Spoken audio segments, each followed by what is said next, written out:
Hello दोस्तों, कैसे हैं? नमस्ते। पढ़ाई चल रही है? पढ़ाई करते रहिए ज़ोरों शोरों से, क्योंकि इस बार एग्ज़ाम क्रैक कर देना है। हम लोग क्या पढ़ रहे हैं आजकल? हम लोग संविधान पढ़ रहे हैं। आज संविधान का दूसरा लेक्चर है। कल हम लोग क्या देखे थे? संविधान का इंट्रोडक्शन देख रहे थे। संविधान होता क्या है, संविधान कौन बनाता है, क्यों बनाता है, संविधान से कौन शासित होता है, ये सब हम लोग कल देख रहे थे। तो हम लोग देख चुके हैं कि संविधान क्या होता है। तो संविधान एक दस्तावेज है जिसको एक पवित्र स्थान प्राप्त होता है, जिसके द्वारा कार्यपालिका, व्यवस्थापिका, न्यायपालिका से संबंधित ढांचे, महत्वपूर्ण सिद्धांत आदि का उसमें वर्णन किया जाता है। जो प्रशासन के लिए और देश के सरकार को चलाने के लिए महत्वपूर्ण सिद्धांत होते हैं, महत्वपूर्ण ढांचा होता है, महत्वपूर्ण प्रावधान होता है, जो उसको वर्णन संविधान में किया जाता है। ये मूल विधि होती है या लैंड ऑफ लॉज होती है। तो ये हम कल देख लिए थे। आज हम लोग इसके आगे बढ़ते हुए संविधान का विकास देखेंगे। डेवलपमेंट ऑफ कॉन्स्टिट्यूशन, यानी किसी भी देश का संविधान कैसे बनता है, उसका विकास कैसे होता है। तो देखिए, संविधान का विकास कोई एक दिन की बात नहीं है, ये निरंतर जारी रहने वाली प्रक्रिया है। जब संविधान बन जाता है उसके बाद भी उसका विकास होता रहता है। जैसे हमेशा आप देखते रहते हैं कि संविधान में संशोधन किया गया, ये संशोधन किया गया, ये तो क्या है, ये संशोधन क्या है? उसका विकास ही है, उसमें मॉडिफिकेशन ही है। उसमें हम संशोधन करके कुछ नया प्रावधान जोड़ते हैं। क्यों जोड़ते हैं? ताकि संविधान जो है वर्तमान समय के साथ क्या कर सके, तारतम्यता स्थापित कर सके और समाज के अनुसार वो क्या हो, ढल सके। और समाज जैसे विकास कर रहा है उस दिशा में संविधान भी क्या हो, आगे की तरफ विकसित हो। तो संविधान क्या है? एक जीती जागती विधि है। जीती जागती विधि का मतलब हुआ कि वो क्या है कि जैसे ही समाज को कोई नई चीज़ की आवश्यकता महसूस होती है, कोई नई चीज़ की आवश्यकता अगर हम महसूस कर रहे हैं कि नहीं हमारे समाज में ऐसा होना चाहिए, तो हम उससे संबंधित प्रावधान कहाँ पे कर देते हैं? सबसे पहले संविधान में। जैसे कि रिजर्वेशन का मुद्दा देख लीजिए। रिजर्वेशन चाहिए हमको, ओबीसी रिजर्वेशन चाहिए हमको, एसटी एससी रिजर्वेशन चाहिए, जनरल कैटेगरी में जो बैकवर्ड क्लास है उनको रिजर्वेशन चाहिए। तो इसके लिए क्या किया गया? समय समय पर संविधान में संशोधन किया गया और प्रावधान बनाए गए। अभी भी संशोधन जारी है, ये हमेशा होता रहता है। तो संविधान का जो विकास है स्थिर नहीं है, ये चलता रहता है। लेकिन हम एक पैमाना लेते हैं कि संविधान का विकास कब से शुरू हुआ। तो अगर हम भारत के परिप्रेक्ष्य में देखें तो भारतीय संविधान का जो डेवलपमेंट होता है वो होता है ईस्ट इंडिया कंपनी के आने के बाद। क्योंकि उससे पहले तो हम लोग राजशाही में थे, राजतंत्र था हमारे यहाँ, राजा होते थे, सम्राट होते थे और प्रजा होते थे। सब लोग खुशी से आराम से रहते थे, जो राजा कर दिए वही प्रजा के लिए कानून होती थी। लेकिन जब अंग्रेज आए, अंग्रेज कब आए? 1600 में आए। तो हम लोग क्या देखने वाले हैं आज? भारतीय संविधान का विकास। विकास के लिए हम लोग देखेंगे कि इसका विकास जो हुआ है 5 चरण में हुआ। कितने हैं? 5 स्टेप्स, 5 चरण में। एक कब? जब हमारा संविधान बना उससे पहले जो इसका विकास हुआ है वो 5 चरण में हुआ, यानी 5 स्टेप में हुआ है। पहला स्टेप है 1600 से 1765। 1600 में क्या हुआ था? तो 1600 में ईस्ट इंडिया कंपनी भारत आई थी। क्या करने आई थी? व्यापार करने आई थी। जब वो व्यापार करने आई तो वो अपने साथ कुछ नियम विनियम साथ लेके आई। और जब वो यहाँ आई तो अपने अंदर, कंपनी थी एक, तो अपने अंदर जो कर्मचारी थे, जो उसके गवर्नर थे, उसको जो डायरेक्टर थे, इन सबों को विनियमित करने के लिए उसके लिए वहाँ के सम्राट ने कुछ नियम विनियम बनाया था।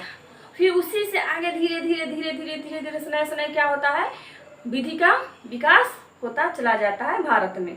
तो हम लोग देखेंगे कि इसका 5 स्टेप क्या क्या है। तो पहला स्टेप में देखेंगे कि 1600 से 1765 में इसका विकास कैसे हुआ। दूसरा स्टेप में देखेंगे कि 1765 से 1858 1858 तक इसका डेवलपमेंट कैसे हुआ। तीसरा देखेंगे 1858 से 1919 तक इसका डेवलपमेंट कैसे हुआ।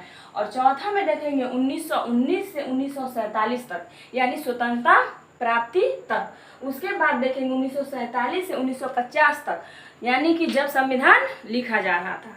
तो हम लोग इसको 5 चरण में पढ़ते हैं। 5 चरण में इसलिए पढ़ते हैं कि ये पांचों जो चरण है इसमें जो विधि का विकास हुआ है सब में क्या है, एक अंतर है, क्रम है, और आपको ये अंतर क्रम दिखाई पड़ेगा जब हम लोग पढ़ेंगे। तो आज हम लोग स्टार्ट करते हैं पहला चरण, पहला स्टेप 1600 से 1765। 1600 में क्या हुआ था तो सबको पता है, महारानी एलिजाबेथ के आज्ञा लेकर के कंपनी भारत आती है। कभी कभी पूछा जाता है जो कंपनी इंडिया आई थी उसमें कितने मेंबर थे, कितने मेंबर थे। तो जो कंपनी आई थी ना उसमें 24 मेंबर थे और एक उसका हेड था, गवर्नर डायरेक्टर जो होता है वो 24 मेंबर। तो कंपनी में क्या थे, 24 मेंबर थे, उसके सदस्य थे और एक उसके चाहे डायरेक्टर कहिए चाहे उसका गवर्नर कहिए, गवर्नर ही ज़्यादा उचित है क्योंकि गवर्नर ही हर जगह यूज किया गया। तो एक उसके अध्यक्ष या गवर्नर होते थे, 24 मेंबर होते थे। तो ये थे कंपनी, ठीक। यानी कंपनी में टोटल कितने मेंबर थे, 25 लोग थे, 24 सदस्य थे और एक गवर्नर था। ये कंपनी बनी 1600 में, 1600 में इंडिया आ गई। जब वो इंडिया आई थी तो उसका काम क्या था, उसका उद्देश्य क्या था, सिर्फ व्यापार करना। लेकिन वो व्यापार करते करते उसको वो महसूस हुआ कि यहाँ पे राजनीतिक अस्थिरता है। क्या है, यहाँ पे अस्थिरता है। यहाँ पे आपस में लोग जो राजा थे, छोटे छोटे राजा थे, उनमें आपस में कटुता का संबंध था, मित्रता नहीं था, कोई एकता नहीं था, कोई राष्ट्रीय शासन व्यवस्था नहीं था। सब अपने अपने में मारकाट करने में लगा हुआ था। तो अब तो पहले क्या किया, आया तो पहले वो व्यापार करने आया था तो अपना व्यापार के उद्देश्य से ही काम किया। वो पहले सूरत में फैक्ट्री लगाया। कहाँ लगाया, सूरत में। सूरत में फैक्ट्री लगाने की अनुमति उसको किसने दी थी, तो सूरत में फैक्ट्री लगाने की उसको अनुमति दी थी जहांगीर ने। जहांगीर से अनुमति प्राप्त करके ईस्ट इंडिया कंपनी ने सूरत में पहली फैक्ट्री लगाई। उसके बाद वो आगे विकास करते गया और उस प्रकार से सूरत के बाद वो आगे निकल के कलकत्ता पहुंचता है, बॉम्बे पहुंचता है, मद्रास पहुंचता है और इन शहरों को प्रेसिडेंसी नगर बना लेता है। उसके आगे अपना विकास करता चलता है। तो हम लोग देखते हैं कि इसमें विधि का विकास कैसे हुआ। तो 1600 से 1765 में एक इम्पोर्टेंट घटना हुआ, 1726 का राजलेख। ये ब्रिटिश के सम्राट के द्वारा जारी किया गया। किसके लिए जारी किया गया था, ये कंपनी के लिए जारी किया गया था। तो इसके द्वारा क्या किया गया कि जो मद्रास था, बॉम्बे था और कलकत्ता, ये तीनों क्या थे, इसके प्रेसिडेंसी शहर थे। इसको इन्होंने, कंपनी ने अपना प्रेसिडेंसी बना लिया था। तो इस प्रेसिडेंसी में एक गवर्नर होते थे जो इस पूरे प्रेसिडेंसी को, यानी मान लीजिए कि कलकत्ता है तो कलकत्ता का एक अलग से प्रेसिडेंट, मान लीजिए मद्रास है तो मद्रास का अलग से प्रेसिडेंट, ये बॉम्बे है तो बॉम्बे के लिए अलग से प्रेसिडेंट नियुक्त किया गया, तीनों का अलग अलग। मतलब एक यहाँ भी, एक यहाँ भी, एक यहाँ भी, 3 हो गए ना, 3 हो गए। तो तीनों के लिए अलग अलग प्रेसिडेंट। तो कंपनी ने कलकत्ता, मद्रास और बॉम्बे तीनों को अपना प्रेसिडेंसी शहर बनाया। अब प्रेसिडेंसी के जो गवर्नर होते थे, जो इसका प्रशासन देखते थे, एक गवर्नर के हाथ में होता था, प्रेसिडेंट कहा जाता था, गवर्नर होते थे, ठीक। तो गवर्नर को और उसकी परिषद को, ये गवर्नर होते थे, गवर्नर के अधीन एक परिषद होता था। परिषद मतलब काउंसिल, काउंसिल जो उसको, गवर्नर को विधि बनाने में और प्रशासन करने में सहयोग देने के लिए होती थी। तो इस 1726 के राजलेख के द्वारा पहली बार इस गवर्नर को और उसकी परिषद को, काउंसिल को नियम विनियम बनाने की शक्ति दी गई थी। क्या बनाने के लिए? नियम विनियम यानी विधि बनाने की शक्ति प्रदान की गई। तो अगर आपसे पूछा जाए कि जो प्रेसिडेंसी थी कलकत्ता, मद्रास, बॉम्बे, उसके जो गवर्नर होते थे जिसको प्रेसिडेंट कहा जाता था, उसको विधि बनाने की अनुमति कब मिली कि आप अपने लिए विधि बना सकते? क्योंकि इससे पहले क्या होता था, जो बोर्ड ऑफ डायरेक्टर जो यूके में बैठे होते थे, बोर्ड ऑफ डायरेक्टर, क्योंकि जानते ही हैं कि कंपनी होती है तो कंपनी में एक बोर्ड ऑफ डायरेक्टर होता है जो कंपनी को रेगुलेट करता है। तो वैसे ही जो ये ईस्ट इंडिया कंपनी क्या थी? ये कंपनी थी। तो जो ईस्ट इंडिया कंपनी थी इसके भी बोर्ड ऑफ डायरेक्टर थे। इसके बोर्ड ऑफ डायरेक्टर कहाँ बैठते थे? यूके में बैठते थे और यूके में विधि बनाते थे।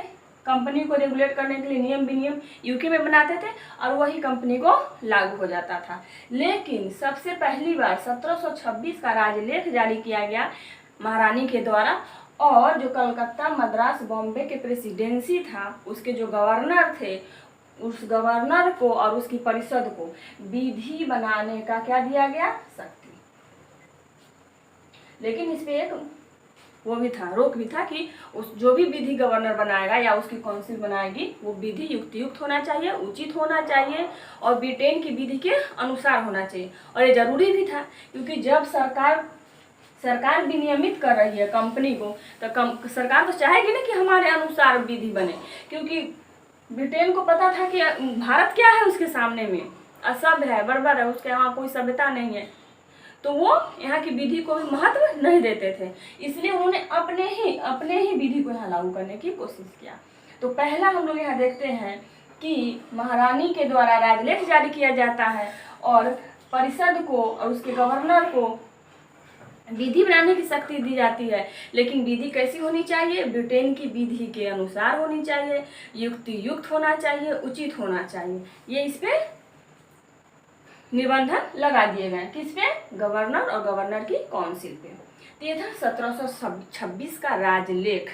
ये बहुत इंपॉर्टेंट है, कभी कभी पूछा जाता है एग्जाम में, तो इसलिए आपको पता होना चाहिए कि 1726 का जो राजलेख था उसके द्वारा क्या किया गया था, तो गवर्नर और उसकी जो काउंसिल थी उसको लॉ मेकिंग पावर दिया गया था। लेकिन जो भी वो कानून बनाएगा वो जस्ट फेयर रिजनेबल होगा, बिकॉज डैट कि वो किसके अनुसार बना रहे थे विधि?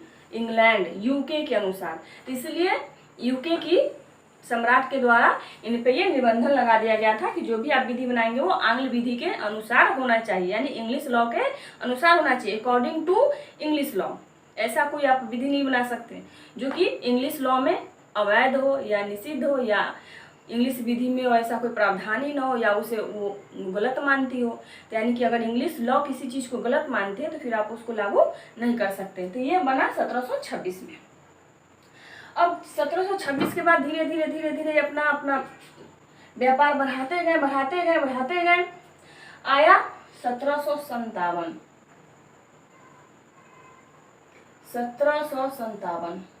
1757 में क्या हुआ था? प्लासी का युद्ध हुआ था। क्या हुआ था 1757 में? प्लासी का युद्ध। प्लासी के युद्ध में क्या हुए थे? बंगाल के नवाब हार गए थे। सिराजुद्दौला जो थे बंगाल के नवाब वो हार जाते हैं 1757 में।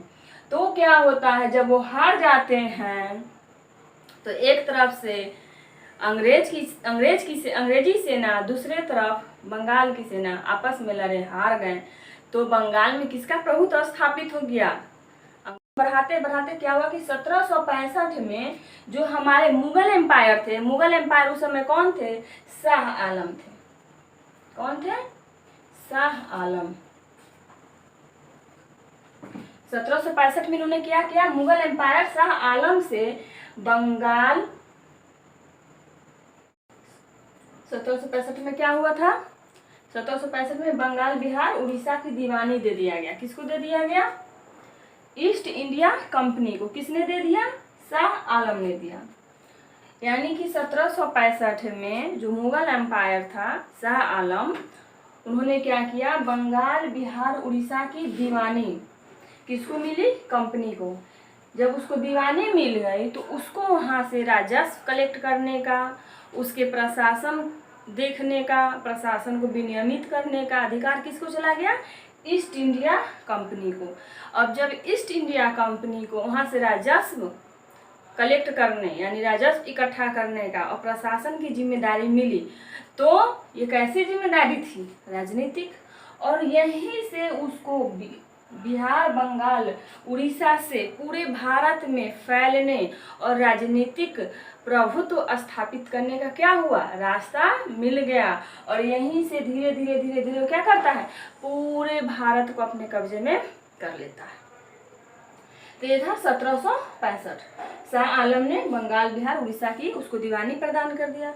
और जब वो यहाँ का दीवानी प्राप्त कर लिया तो इसको रेगुलेट करने लगा। और इसको रेगुलेट करने के लिए, इसके प्रशासन को चलाने के लिए सारा काम कंपनी करने लगी।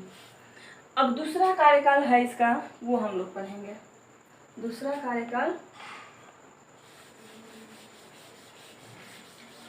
कार्यकाल है 1765 से शुरू होकर के 1858, क्योंकि 1857 की क्रांति हम लोगों को पता है। 1857 की क्रांति हुई थी, उसके बाद 1858 में बहुत महत्वपूर्ण परिवर्तन किया गया था। तो दूसरा कार्यकाल जो है वो 1765 से शुरू होता है। क्यों? क्योंकि 1765 में उसको दीवानी प्राप्त हो जाता है, तो उसके पास प्रशासन और राजस्व दोनों ही मामले आ जाते हैं। अब उसको रियल पावर मिल जाता है। किसका? राजनीतिक पावर। क्या करने का? शासन करने का। 1765 से स्टार्ट हो जाता है। तो हम लोग दूसरा कार्यकाल देखेंगे 1765 से 1758। 1765 से 1858। इसमें क्या हुआ? जब ये प्रशासन राजस्व इकट्ठा करने लगा, तब कंपनी का शोषण भी बढ़ने लगा। तो पहली बार कंपनी के जो भी कर्मचारी थे, अधिकारी थे, उनको नियंत्रित करने के लिए, उसको रेगुलेट करने के लिए 1773 में क्या हुआ? रेगुलेटिंग एक्ट पारित किया गया। 1773 का रेगुलेटिंग एक्ट आया।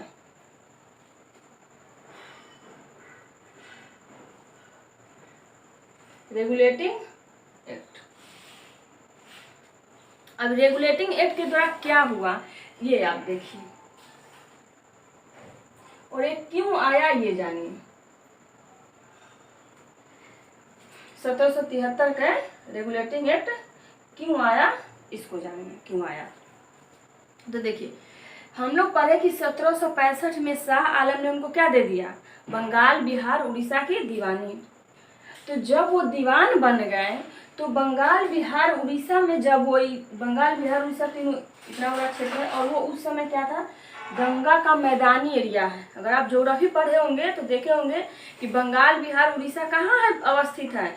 जहाँ से गंगा क्या होती है?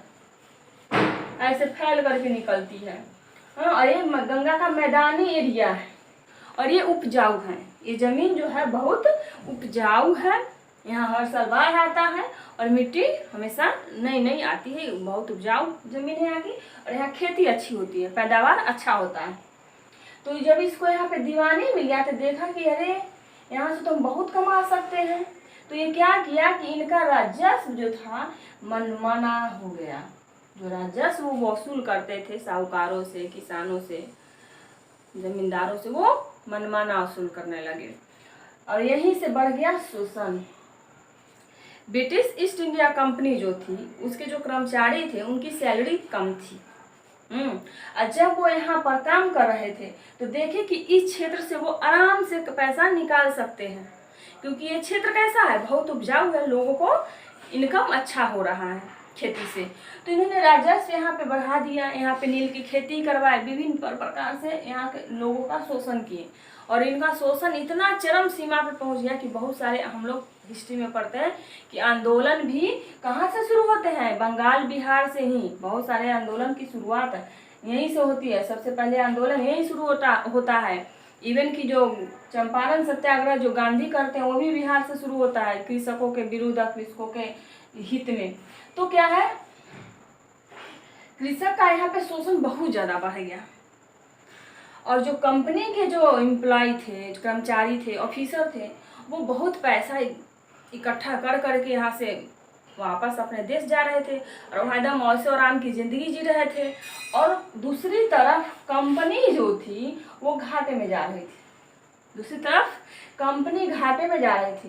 कंपनी ने क्या किया, सम्राट से, यानी यूके का जो सम्राट था, महाराजा, उसमें जो रानी थी, उससे उसने क्या मांगा, ऋण मांगा। ऋण किस लिए, कंपनी को चलाने के लिए। तो जब कंपनी के कर्मचारी इतना धनाढ़ होकर के वापस लौट रहे थे, जब रिटायरमेंट हो रहे थे, तो वो बहुत पैसे के साथ वापस जा रहे थे और वहाँ पे एकदम अच्छे से लाइफ स्टाइल बिता रहे थे। दूसरी तरफ कंपनी घाटे में जा रही थी। कंपनी का जो डायरेक्टर थे, जो भी इसके, वो कहाँ गए, सम्राट से ऋण लेने गए। तो वहाँ के राजनेताओं का दिमाग खुल गया, अरे ऐसा कैसे हो गया कि कंपनी घाटे में जा रही है और उसके कर्मचारी एकदम धनाढ़ पे धनाढ़ हो जा रहे हैं। तब ब्रिटिश सम्राट को लगा कि उसमें कुछ गड़बड़ी है, वहाँ के नेताओं को लगा कि कंपनी के अंदर कुछ गड़बड़ी चल रहा है। तो उसी समय कंपनी के कार्यों की जांच करने के लिए एक गोपनीय समिति बनाई गई। क्या बनाई गई, गोपनीय समिति। क्या बना, गोपनीय समिति। एक गोपनीय समिति का काम क्या था, तो इसका काम था जांच करना कंपनी के जो कार्य प्रशासन है, जो उसके कार्य, जो यहाँ भारत में जो काम कर रही थी, आ करके गोपनीय ढंग से कंपनी के बारे में सूचना इकट्ठा करना।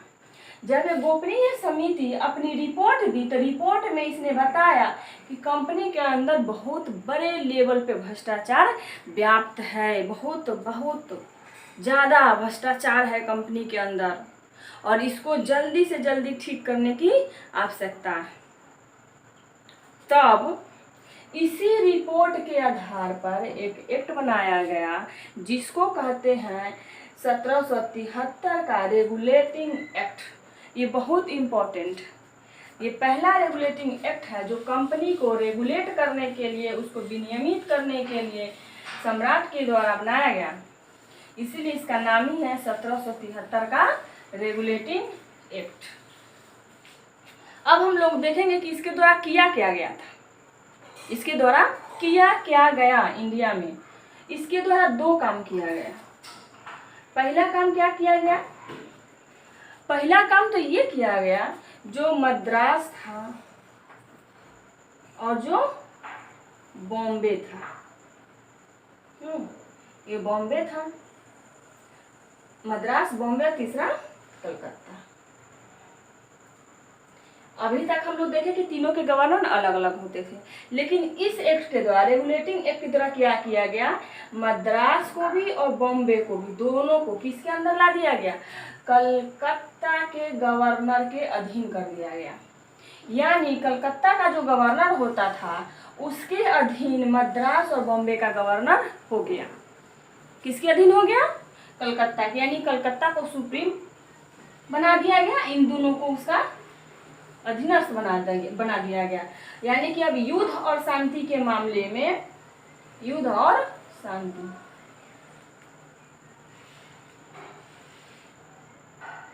युद्ध और शांति के मामले में क्या था कि जो कलकत्ता का जो गवर्नर था, वह क्या कर सकता था, मद्रास और बॉम्बे को दिशा निर्देश जारी कर सकता था, इनके लिए अधिनियम विनियम कानून भी बना सकता था। कलकत्ता का जो गवर्नर था, इनके लिए भी विधि बना सकता था युद्ध और शांति के लिए, ठीक। और इसका नाम बदल दिया गया, ये गवर्नर होता था कलकत्ता का, और इसका नाम रख दिया गया गवर्नर जनरल। क्या हो गया ये, गवर्नर जनरल, ठीक, ये याद रखिएगा। तो गवर्नर, एग्जाम में पूछा जाता है कि गवर्नर जनरल की स्थापना कब हुई, पूछा जाता है कि गवर्नर जनरल की स्थापना कब हुई। इसको मिटा दे रहे हैं, आप लोग इसे बना लीजिएगा श्रृंखला, ताकि आपको समझने में आसानी हो। भारत में गवर्नर जनरल की स्थापना कब हुई, या गवर्नर जनरल का पद कब सृजित किया गया? तो आप बताएंगे कि गवर्नर जनरल का पद 1773 के रेगुलेटिंग एक्ट के द्वारा पहली बार भारत में लाया गया या स्थापित किया गया। तो इससे पहले क्या होता था, या 1773 तक क्या होता था? तो इस समय तक सिर्फ गवर्नर होते थे। गवर्नर तीनों प्रांत के अलग अलग होते थे, मद्रास के अलग, बॉम्बे के अलग, कलकत्ता के अलग। अब क्या कर दिया गया, बॉम्बे और मद्रास को कलकत्ता के अधीन कर दिया गया, और कलकत्ता के जो गवर्नर थे उसको गवर्नर जनरल बना दिया गया। और ये गवर्नर जनरल किसके लिए हो गए? तीनों क्षेत्र के लिए हो गए। गवर्नर जनरल का तीनों पे कंट्रोल हो गया, कलकत्ता पे भी, बॉम्बे पे भी, मद्रास पे भी। अब तीनों के संबंध में वो कानून, अधिनियम, विनियम बना सकता था गवर्नर जनरल। तो पहले गवर्नर जनरल कौन बने भारत में? वो बने वारेन हेस्टिंग। कौन बने थे? Warren Hastings. ये भी पूछा जाता है एग्जाम में कि भारत के पहले गवर्नर जनरल का नाम क्या है? Warren Hastings. कौन थे पहले गवर्नर जनरल? Warren Hastings.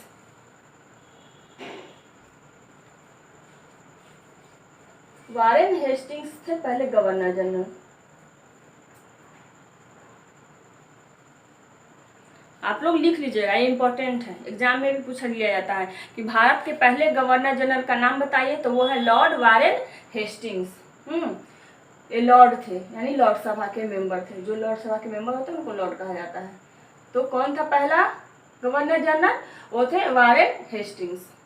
1773 के रेगुलेटिंग एक्ट जो है उसी के द्वारा गवर्नर जनरल का पद सृजित किया गया, और उस पद पे पहली बार जो बैठा या बैठने वाला जो प्रथम व्यक्ति था उसका नाम था वारेन हेस्टिंग। तो ये हो गया आपका गवर्नर जनरल। दूसरी बात क्या किया गया? दूसरी बात क्या किया गया 1773 में? तो दूसरी बात जो किया गया, एक सुप्रीम कोर्ट बनाया गया। क्या बनाया गया? एक सुप्रीम कोर्ट।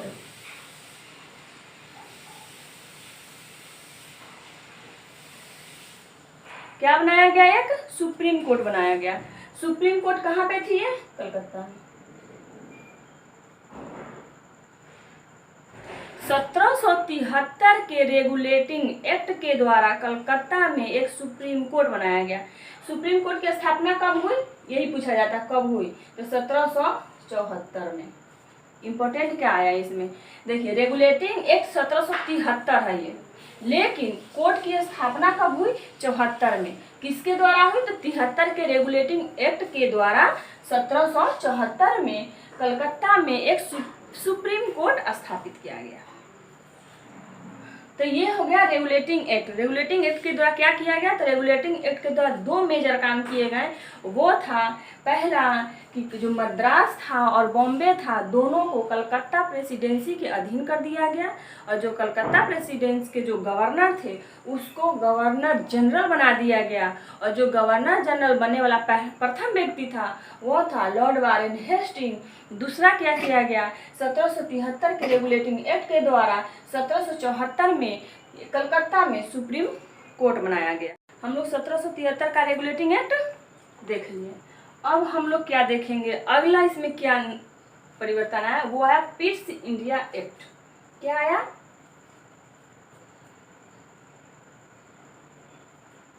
पिट्स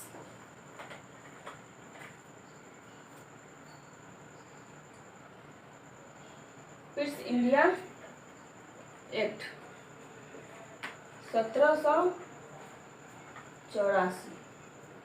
ठीक है, पिट्स इंडिया एक्ट 1784 ये दूसरा इम्पोर्टेंट एक्ट है। किसके लिए? कंपनी को रेगुलेट करने के लिए। तो पिट्स इंडिया एक्ट 1784 ये भी किस लिए आई थी? कंपनी के प्रशासन को या उसके नियंत्रण को और अच्छे ढंग से विनियमित करने के लिए। इसके द्वारा क्या प्रावधान किया गया? 1784 में क्या किया गया? पूछा जाता है कि पिट्स इंडिया एक्ट के द्वारा क्या किया गया। तो इसके द्वारा क्या किया गया कि कंपनी पर कंट्रोल को और अच्छा बनाने के लिए, क्योंकि यहाँ पे जो गवर्नर जनरल बना दिया गया, ठीक है, गवर्नर जनरल बनाने के बावजूद भी कंपनी पे उतना अच्छे से नियंत्रण नहीं हो पा रहा था, कंपनी अभी भी अपना मनमानी किए जा रही थी। तो कंपनी को अच्छे से कंट्रोल करने के लिए, उसको नियंत्रित करने के लिए, उसको विनियमित करने के लिए पिट्स इंडिया एक्ट 1784 लाया गया। इसके द्वारा क्या काम किया गया, इसको देखिए कि इसके द्वारा क्या किया गया, कंपनी के जो कार्य थे, कंपनी के कार्य को दो भागों में बांट दिया गया। कंपनी के कार्य को दो भागों में बांट दिया गया। पहला व्यापारिक, दूसरा राजनीतिक। क्या किया गया, कंपनी के कार्य को दो भागों में बांटा गया। किसके द्वारा, पिट्स इंडिया एक्ट 1784 के द्वारा। पहला उसका व्यापारिक कार्य, दूसरा उसका राजनीतिक कार्य। जब कंपनी के कार्य को दो भागों में बांटा गया तो ये सोचा गया कि जब दो भागों में हम बांट देंगे तो कंपनी पे कंट्रोल करना क्या हो जाएगा, आसान हो जाएगा। और जो व्यापारिक काम था इसको देखने के लिए बोर्ड ऑफ डायरेक्टर बनाए गए। क्या बनाया गया, board of director, board of directors. तो ये जो बोर्ड ऑफ डायरेक्टर्स था वो कंपनी का व्यापारिक काम देखता था, यानी कंपनी के जितने भी व्यापारिक कार्य होते थे उसका प्रबंध करना, नियंत्रण करना, वो सब कौन करता था, बोर्ड ऑफ डायरेक्टर।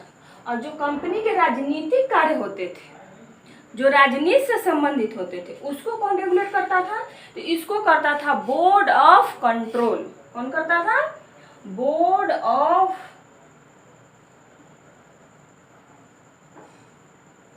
कंट्रोल।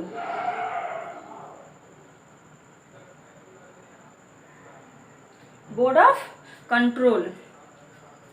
तो जो बोर्ड ऑफ कंट्रोल था ये राजनीतिक काम करते थे, और जो बोर्ड ऑफ डायरेक्टर था वो व्यापारिक काम करते थे।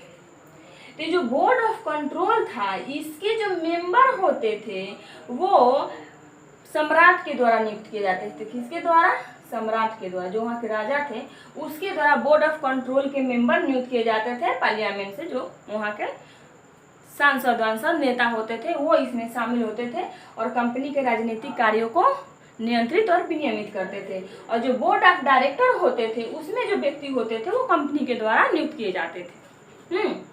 और ये कंपनी के व्यापारिक काम को देखते थे। तो ये था पिट्स इंडिया एक्ट। ये किसके द्वारा किया गया, कंपनी के कार्य को दो भागों में बांटा गया और बोर्ड ऑफ कंट्रोल और बोर्ड ऑफ डायरेक्टर की स्थापना की गई।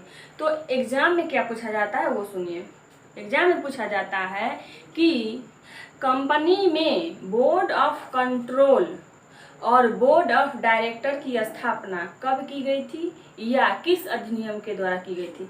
तो आप बताएंगे कि कंपनी में या कंपनी के लिए बोर्ड ऑफ कंट्रोल या बोर्ड ऑफ डायरेक्टर्स की स्थापना पिट्स इंडिया एक्ट के द्वारा 1784 में की गई। यानी कि जो 1784 का जो एक्ट था वो क्या काम किया, दोहरा प्रशासन। पूछा जाता है आपसे कि भारत में दोहरा प्रशासन की स्थापना कब हुई। देखिए गड़बड़ाइएगा नहीं, एक है दोहरा शासन और एक है दोहरा प्रशासन। अभी हम आगे पढ़ेंगे द्वैध शासन व्यवस्था जो 1919 के बाद और 1919 से शुरू होगा। ठीक, यह है दोहरा प्रशासन। ठीक, इसको ध्यान से देखिए, ये दोहरा शासन नहीं है, ये दोहरा प्रशासन है। क्या है ये, दोहरा प्रशासन। यानी कि अगर आपसे ये पूछा जाए कि द्वैध प्रशासन, दोहरा को ही आप द्वैध बोल सकते हैं। क्या बोल सकते हैं, द्वैध। द्वैध मतलब दो तरह से, इसी को बोलते हैं दोहरा। दोहरा प्रशासन की स्थापना कब की गई, तो वो की गई 1784 के पिट्स इंडिया एक्ट के द्वारा। पिट्स इंडिया एक्ट ने भारत में जो ईस्ट इंडिया कंपनी थी उस पर दोहरा प्रशासन शुरू किया। दोहरा प्रशासन कैसे, पहला उसके व्यापारिक काम के लिए बोर्ड ऑफ डायरेक्टर्स बना करके, उसके राजनीतिक काम के लिए बोर्ड ऑफ कंट्रोल बना करके।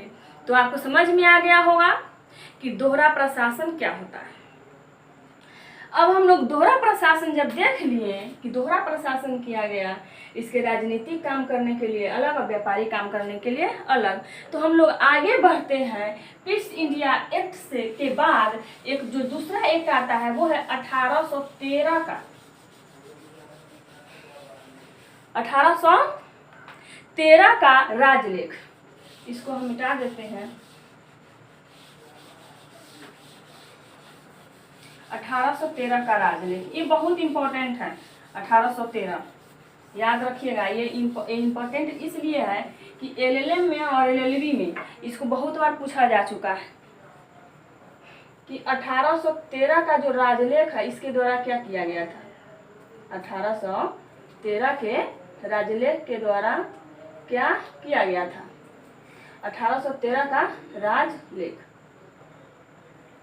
तो इसके द्वारा कुछ नहीं, बस एक काम किया गया कि कंपनी का जो मोनोपोली था उसको समाप्त किया गया। मोनोपोली मतलब एकाधिकार।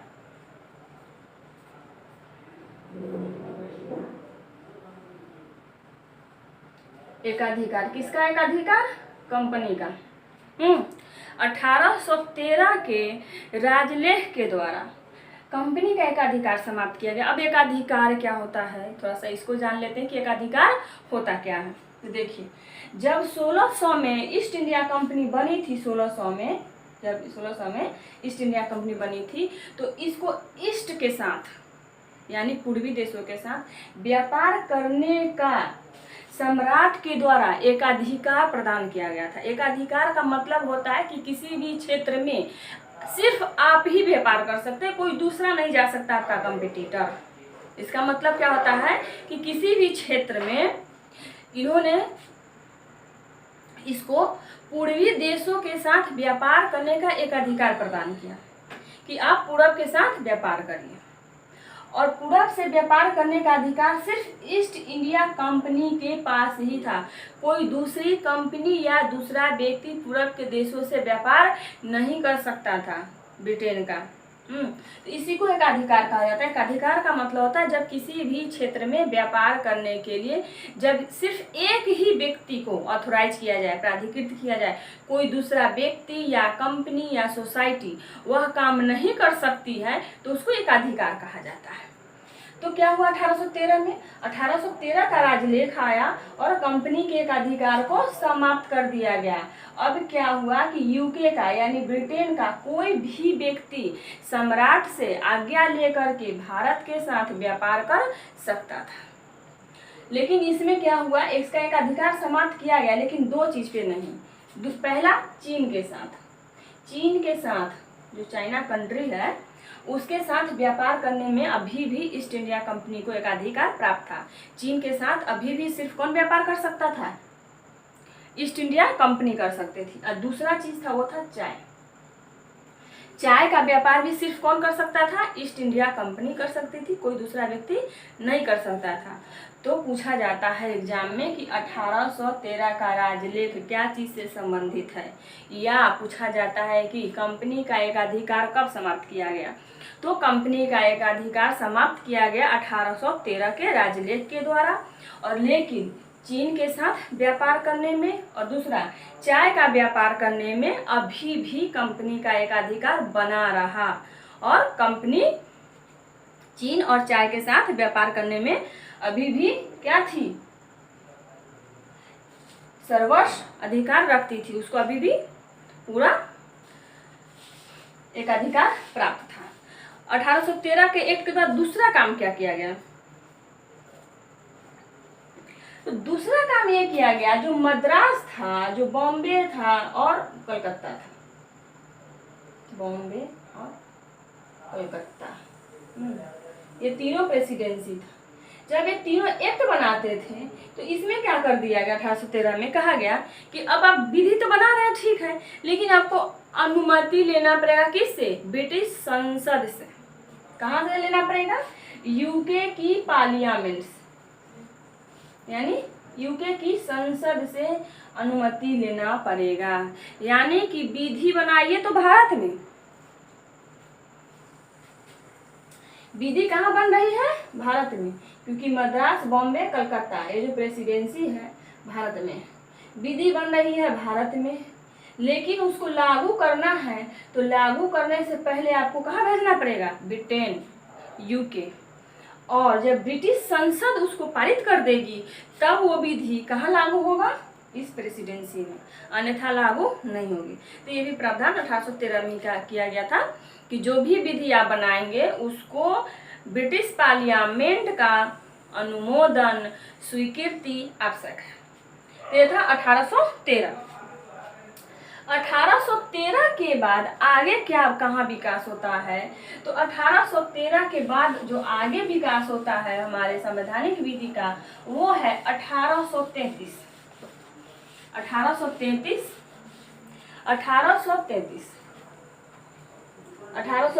का जो राजलेख है ये बहुत इम्पोर्टेंट है, वेरी वेरी इम्पोर्टेंट। इससे बहुत ज़्यादा प्रश्न बनते हैं। 1833 का राजलेख ये बहुत इम्पोर्टेंट है, इसको अच्छे से पढ़िए।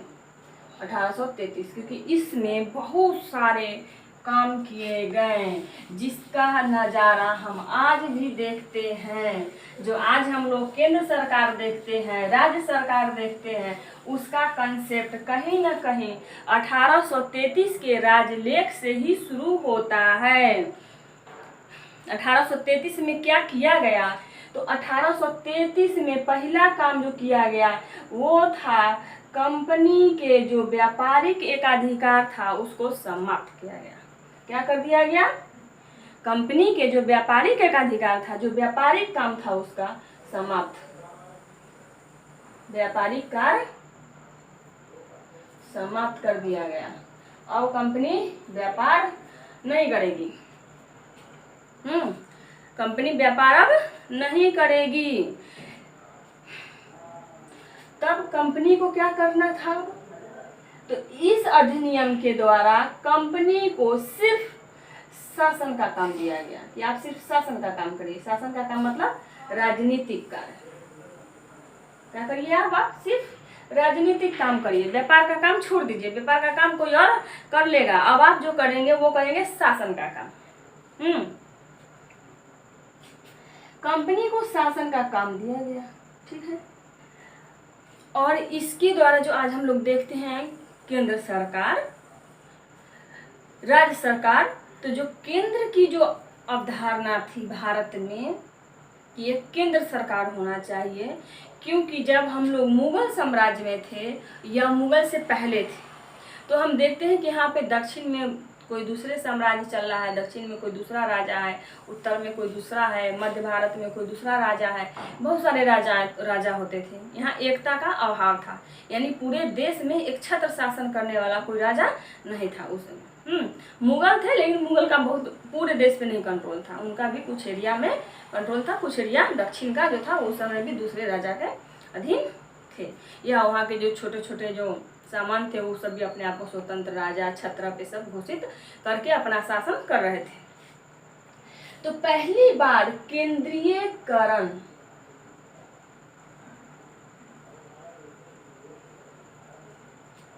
पहली बार केंद्रीकरण का प्रयास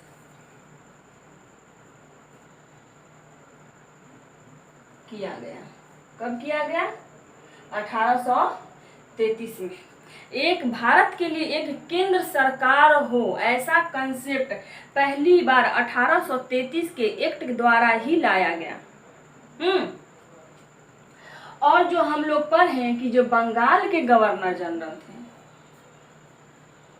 1773 में जिनको बनाया गया था, बंगाल के गवर्नर जनरल थे, और उसको क्या कर दिया गया? पूरे भारत का नक्शा कुछ इस प्रकार है।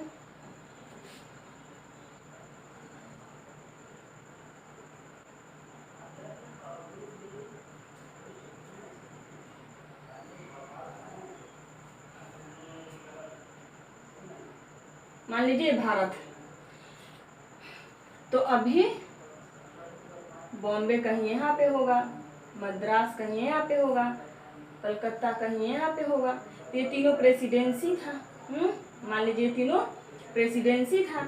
इस तीनों प्रेसिडेंसी को जोड़ दिया गया था 1773 के रेगुलेटिंग एक्ट के द्वारा। अब बनाया गया क्या था? Governor general. ये 1773 की बात हो गई। अब 1833 में क्या किया गया कि जो ये बंगाल के गवर्नर जनरल थे, ये जो कलकत्ता वाले थे, इनको सिर्फ ये 3 क्षेत्र का नहीं, पूरे भारत का, पूरे भारत का, पूरे भारत का, पूरे भारत का गवर्नर जनरल बना दिया गया।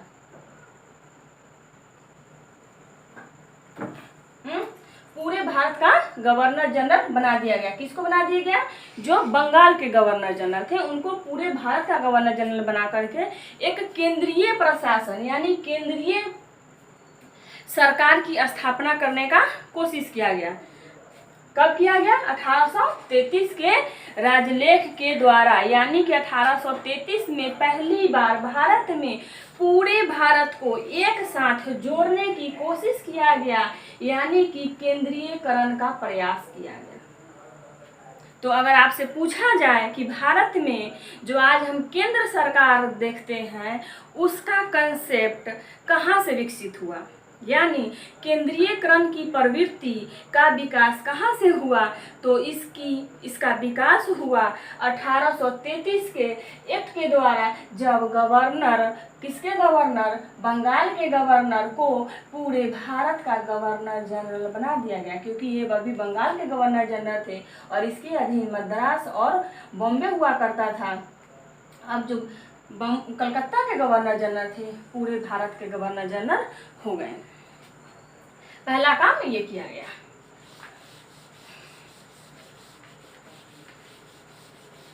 अब तीसरा काम क्या किया गया? पहला काम कर लिया कि इसका व्यापारिक कार्य समाप्त किया गया। दूसरा काम देख लिया कि इसका शासन का कार्य करने के लिए कंपनी को कहा गया। तीसरा देख लिया कि इसमें केंद्रीकरण की प्रवृत्ति को बढ़ावा दिया गया। केंद्रीकरण के लिए एक पूरे भारत का गवर्नर जनरल बना। चौथा काम क्या हुआ? चौथा काम क्या हुआ कि जो गवर्नर जनरल था, गवर्नर जनरल, इसकी जो परिषद थी यानी काउंसिल थी, परिषद यानी काउंसिल, उसमें एक विधि सदस्य को शामिल किया गया। क्या किसको शामिल किया गया? विधि सदस्य, लॉ मेंबर। इससे पहले उसमें विधि सदस्य नहीं होते थे, सब राजनीतिक मेंबर होते थे लेकिन विधिक सदस्य नहीं होते थे। तो 1833 के एक्ट द्वारा प्रावधान किया गया कि गवर्नर जनरल की जो काउंसिल है यानी परिषद है, उसमें एक कौन होगा? एक मेंबर ऐसे होंगे जो विधि के ज्ञाता होंगे, जो विधि की जानकारी रखते होंगे। तो 1833 के अधिनियम के द्वारा क्या किया गया कि गवर्नर जनरल की परिषद में विधि सदस्य शामिल किया गया। और इसी विधि सदस्य की अध्यक्षता में 1834 में क्या था? गवर्नर जनरल की परिषद की एक विधि सदस्य शामिल किया गया। ठीक, तो जो विधि सदस्य शामिल किया गया, इसी की अध्यक्षता में 1834 में प्रथम विधि आयोग की स्थापना हुई। विधि आयोग। तो अगर आपसे ये पूछा जाता है कि प्रथम विधि आयोग, फर्स्ट लॉ कमीशन कब बना था, तो बना था 1834 में। कब बना था? 1834 में। लेकिन किस एक्ट के द्वारा बना, तो वो एक्ट है 1833 का राजलेख। ठीक, याद रखना है 2 बातें। कभी कभी बहुत कंफ्यूजिया देता है ये प्रश्न, पूछ देगा आपसे कि 1834 का जो फर्स्ट लॉ कमीशन था, प्रथम विधि आयोग था, वो बनाया गया किस अधिनियम के द्वारा, किस राजलेख के द्वारा, तो वो था 1833 का राजलेख।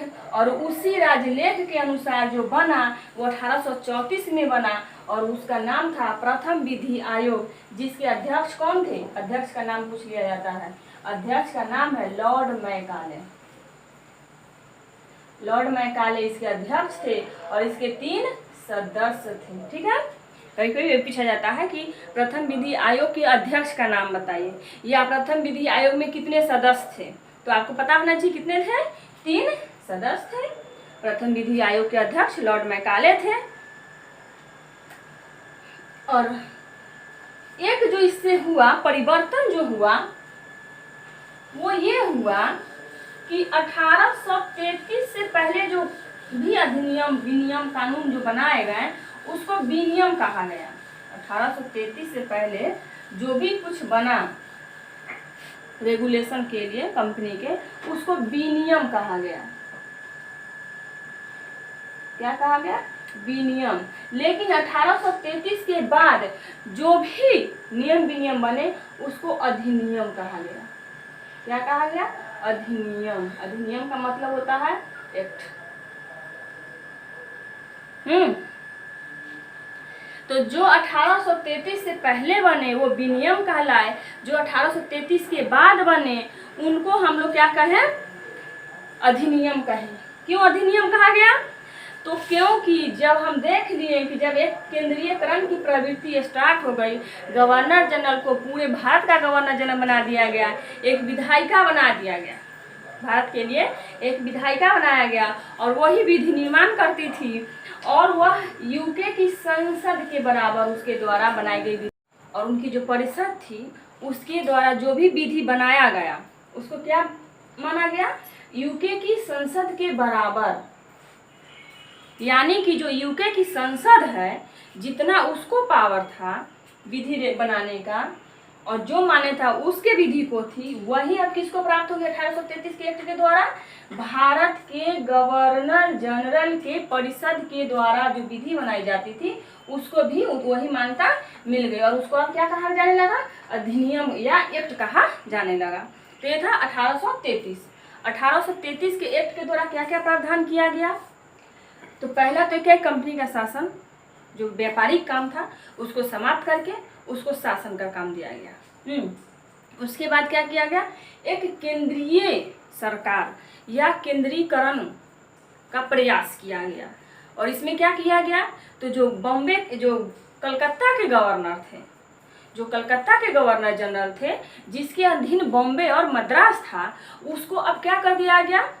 बॉम्बे और मद्रास के अलावा पूरे भारत का गवर्नर जनरल बना दिया गया। जब वो पूरे भारत के गवर्नर जनरल बन गए तो उनके परिषद में एक विधि सदस्य शामिल कर दिया गया और विधि सदस्य जब शामिल हो गए तब 1834 में प्रथम विधि आयोग की स्थापना की गई और इसके अध्यक्ष जो बने वो प्रथम विधि सदस्य यानी लॉर्ड मैकाले। अगर ये भी पूछा जाता है कभी कभी एग्जाम में कि 1833 के द्वारा जो परिषद में विधि सदस्य शामिल किया गया था वो प्रथम विधि सदस्य कौन थे? तो वो थे लॉर्ड मैकाले। या यह पूछा जाए कि प्रथम विधि आयोग फर्स्ट लॉ कमीशन का अध्यक्ष कौन था? तो वही व्यक्ति थे। कौन? जो विधि सदस्य थे प्रथम, वही प्रथम अध्यक्ष भी बने किसके? लॉ आयोग के। तो वो थे लॉर्ड मैकाले। और अंतिम काम जो हुआ तो वो हुआ कि 1833 का जो राजलेख था उससे पहले जो भी अधिनियम बने उसको कहा गया विनियम और इसके बाद जो कानून बना उसको कहा गया अधिनियम या एक्ट।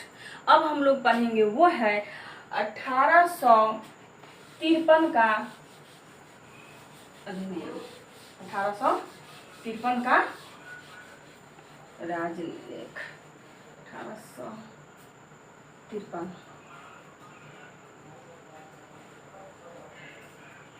1853 का राजलेख अधिनियम। क्या था ये? राजलेख अधिनियम 1853। 1853 का राजलेख अधिनियम, इसके द्वारा क्या किया गया? तो इसके द्वारा पूछा जाता है कि पूरे भारत के लिए एक विधानमंडल का निर्माण कब किया गया? पूरे भारत के लिए एक विधायिका कब बनाई गई? अभी तक हम लोग क्या पढ़े कि 1833 तक क्या था? गवर्नर जनरल की परिषद होती थी, वही काउंसिल सब विधि बनाने का काम करती थी। लेकिन 1853 में पहली बार विधानमंडल बनाया गया। क्या बनाया गया? विधानमंडल। और इसको विधि बनाने का अधिकार दिया गया। किसको दिया गया? विधानमंडल को। यानी कि 1853 में पूरे भारत के लिए विधानमंडल बना। किसके लिए? पूरे भारत के लिए। अर्थात इससे क्या समझ में आया इससे ये समझ में आया कि 1833 के एक्ट के द्वारा जहां गवर्नर जनरल की जो काउंसिल होती थी, परिषद होती थी, वही लॉ मेकिंग करती थी अभी तक 1833 के राजलेख के द्वारा यही प्रावधान था। गवर्नर जनरल की जो परिषद होती थी वो करती थी। लेकिन 1853 में क्या किया गया, गवर्नर जनरल से विधि बनाने का अधिकार हटा लिया गया। किसको दे दिया गया, विधानमंडल को। यानी separation of power, separation of power यानी शक्ति पृथक्करण का सिद्धांत पहली बार किस राजलेख में देखने को मिलता है, तो आप बताएंगे कहाँ देखने को मिलता है, 1853 के राजलेख में। कहाँ मिलता है, 1853 के राजलेख में। इसके द्वारा कार्यपालिका को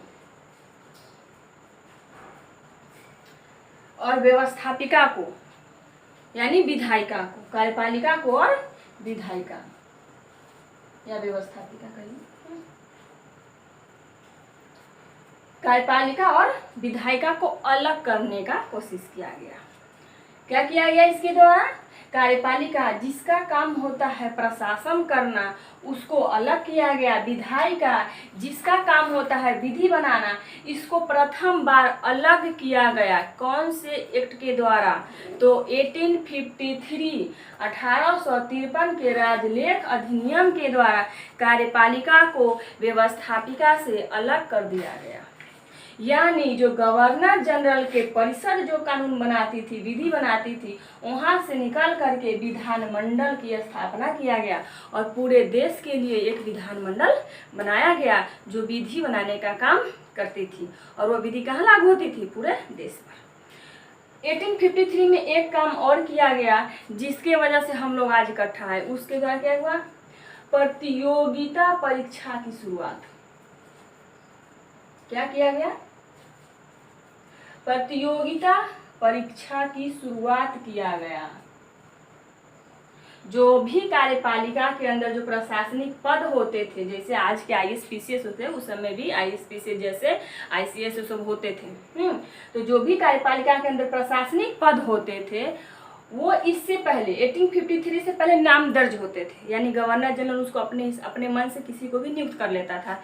लेकिन 1853 में पहली बार प्रावधान किया गया कि नहीं, अब जो भी प्रशासन के पद को प्राप्त करेगा, कैसे प्राप्त करेगा, इस प्रतियोगिता परीक्षा को पास करने वाला व्यक्ति ही प्रशासन में नौकरशाह बनेगा, यानी लोक सेवक बनेगा। यानी कि अगर आपसे पूछा जाए कि भारत में प्रतियोगिता परीक्षा का प्रारंभ कहाँ से होता है, तो उसका कहाँ से शुरू होता है, 1853 से। हाँ, आप लोग वीडियो को शेयर करते रहिए जितना हो सके और इसको सब्सक्राइब करिए, लाइक करिए। तो आज हम लोग क्या पढ़े ये देख लीजिए। आज हम लोग देख रहे थे संविधान का विकास। क्या देखे हैं, संविधान का विकास।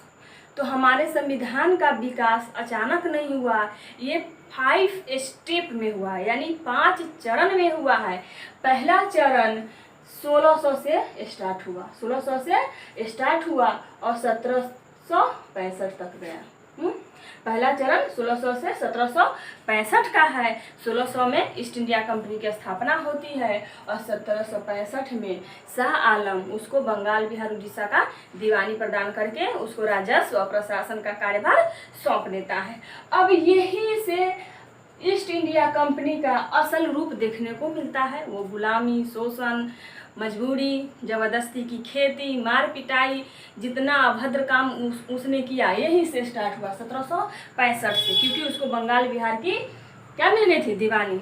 उसके बाद जब इसकी सूचना सम्राट को पहुंची कि वो भ्रष्टाचार बहुत ज़्यादा व्याप्त है कंपनी के अंदर, बहुत कंपनियां जो है गलत ढंग से वहाँ पे जनता का शोषण कर रही है, तो इसको रेगुलेट करने के लिए समय समय पर अधिनियम बनाया गया। तो दूसरा जो काल आता है वो आता है 1765 से 1858 का। तो हम लोग यहाँ तक का विकास देख लिए, दूसरे चरण का विकास देख लिए हैं। अब हम लोग तीसरे चरण का विकास कल देखेंगे। 1858 से 1919 और 1919 से लेकर के 1947 और उसके आगे का विकास हम लोग कल देखेंगे। तो कल के लिए थोड़ा सा पढ़ लीजिएगा कि 1858 से पहले भारत में क्या हुआ था। तो 1858 से पहले 1857 की क्रांति यहाँ पे हो चुकी थी मंगल पांडे के द्वारा। 1857 की क्रांति हो चुका था, किसके द्वारा? मंगल पांडे के द्वारा कर दिया गया। और जब ये 1857 की राष्ट्रीय विद्रोह या राष्ट्रीय क्रांति या जन आंदोलन का ये जब ये हुआ, उसके बाद भारतीय राजनीति में बहुत बड़ा चेंज आया, हमारे सोच में भी, हमारे राजनेताओं के सोच में भी, और इवन ईस्ट इंडिया कंपनी के प्रशासन और उसके नियंत्रण में भी बहुत बड़ा चेंज आता है। इसको हम लोग कल देखेंगे। आप लोगों से हम्बली रिक्वेस्ट है कि प्लीज़ इसको शेयर करिए, जितना हो सके इसको फैलाइए, क्योंकि अभी हमारे जो सब्सक्राइबर्स हैं ज़्यादा बढ़ेंगे तो हम लोग लाइव क्लास ले पाएंगे और हम लोग डायरेक्ट इंटरेक्शन कर पाएंगे। इसलिए इसको ज़्यादा से ज़्यादा सब्सक्राइब करवाइए और कीजिए, शेयर कीजिए, लाइक कीजिए और इसको आगे बढ़ाइए। Thank you.